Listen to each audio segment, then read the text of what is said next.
Hey, let's get into it. Bamboo doesn't grow the way that most other plants do.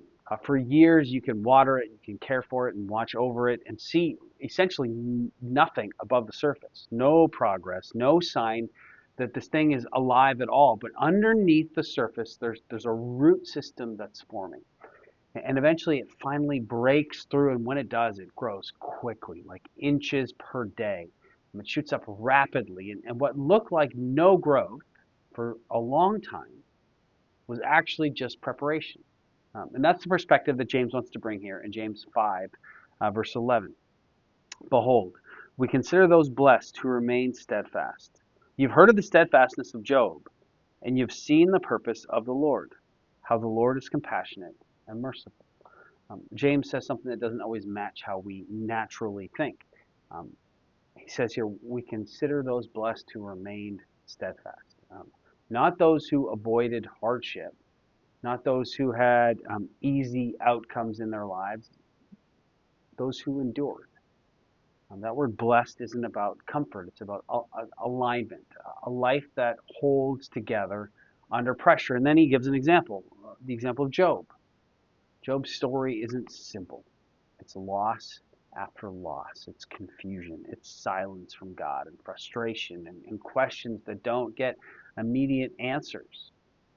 And if you step into the story halfway through, it doesn't look like blessing at all for Job. It looks like just disruption and chaos and destruction. James invites us to look at the whole picture. You have seen the purpose of the Lord. That word purpose has the idea of outcome, not just what happened, but what God was doing through it. And then he names something that we can miss if we're only looking at the circumstances.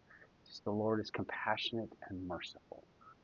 And that's kind of the anchor. It's not the situation or the timeline when we suffer, when we have difficulty. It's God's character. Because when we're inside a difficult season, it's easy to interpret everything through what you're experiencing. It can be overwhelming, and that's all that we see. But Job had these moments where he questioned, moments where he didn't understand. But James is reminding us about God's compassion. It was present the whole time, even when it wasn't obvious, and even when Job certainly didn't feel it. And this is how endurance connects to trust. Not trusting in our situation or our outcome, the results we see, but trusting instead in the one who is working within it all. And so, where do you find yourself right now? Are you in a place where things feel slow, unclear, unresolved, confusing, chaotic, disappointing? What part of the story are you in? Are you in the visible part? Are you seeing the hidden part?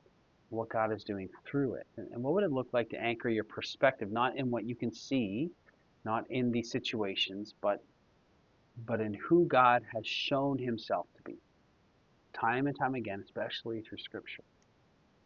Because sometimes the most important thing happening is not what's changing around you and your circumstances, but what's being formed in you. What is God doing in you? What is he trying to do through this season? Wherever you find yourself, God goes with you.